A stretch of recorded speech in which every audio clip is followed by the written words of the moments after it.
What's up everybody and welcome back to another episode of 5 cool mods for Skyrim Special Edition. This is a series where I show you guys some of the cool and interesting mods coming out for Skyrim each and every week. We've had the mod scene explode, so it's like I think at 2,000 mods now, and it's really hard to kind of go through all of them. So I'm going to do the work for you and try and pick out some interesting mods that I think are worth a download. I mean, that's pretty much everything. So if you do enjoy the series, I encourage you to consider subscribing. I've been posting these almost every other day at this point, so a lot more content coming in the future. But with that, let's get right into it.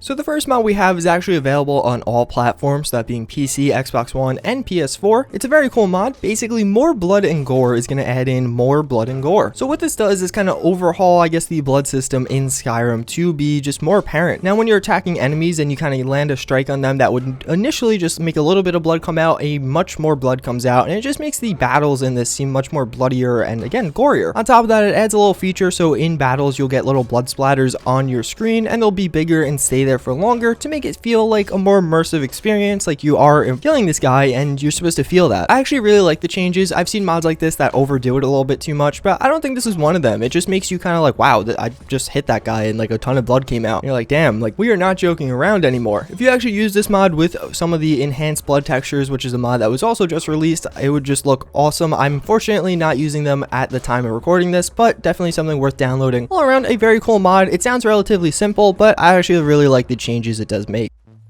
So up next we have True Storms Special Edition. This is a massive release. True Storms is one of my favorite weather mods and really just the top tier of weather mods. This and Vivid Weathers are kind of like the two. You pick between one of them and then there's you go. There's your weather mod. So it actually offers some options other than what Vivid Weathers has.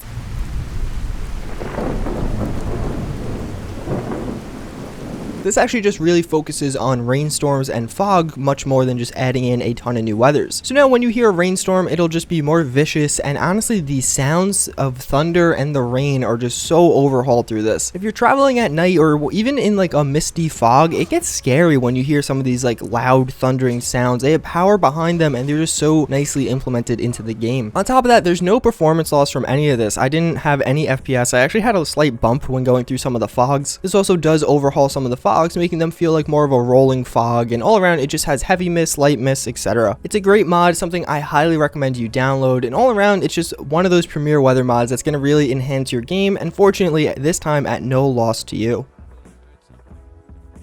So maybe some of these vivid lighting overhauls, even True Storms adds in more of a vivid lighting, aren't for you. Well, then you're going to want to download Surreal Lighting. This is changing the Skyrim lighting to be more colorful and fantasy style. It's meant to make things a little bit more vibrant and not as vivid and focused. This is another mod that's actually available on all three platforms, so PC, Xbox One, and PS4. All around, it's not my personal cup of tea. I actually really like the lighting implemented by Vivid Weathers, but there's definitely a different audience out there, so I do want to cater to you guys as well. There's no real performance loss from this mod. It is very similar to what you would get in default Skyrim, but all around, again, I think a lot of people would like this kind of scene. I know a lot of people don't like the vanilla god rays, and especially the god rays added by some different weather mods, so maybe Surreal Lighting and something like Supreme Storms would be the route you want to go. So there's download links in the description if that's what you feel. So next up we have Bandelier. This is actually a pretty cool mod. Basically what this is going to add in is a bunch of different pouches that you could kind of hold stuff in. I guess that's the best way to describe it. More or less it adds in 4 different pouches. So first and foremost you're going to have book holders. These are going to allow you to hold more books. It's basically going to expand your storage space. There's a few different combinations of all these mods. So you could have like it appear on the left side, the right side, and there are a few different colors. I just chose randomly for this. Then you do have vial holders, which again are similar to book holders, except this time they're just going to hold vials. Then you do just have some flat out belt pouches, so this is just going to increase your carrying capacity over flat, so you can just hold more stuff. And then last but not least, you have actual bandoliers. So this is where the mod gets the most expansive. Personally, I'm using one of the Imperial ones, but there's Stormcloak ones, Dragonborn ones. There's a ton of different color customization options for these different bandoliers, as well as you kind of have different sizes, large ones, small ones. You could have ones that have more of a shoulder pack, less of a shoulder pack, and as you're crafting all these, the bigger ones will actually have different carrying capacities. So although your character may be weighed down a little bit more, you will see the benefits of that, and I really like just the implementation of this mod. I think it's pretty cool. It's cooler than just having a backpack. You could kind of have even, maybe you just want more vials. Well, then just go craft some of these different vial holders and you'll have the solution that way. Again, all around a very cool mod, and I think one that's definitely worth a download.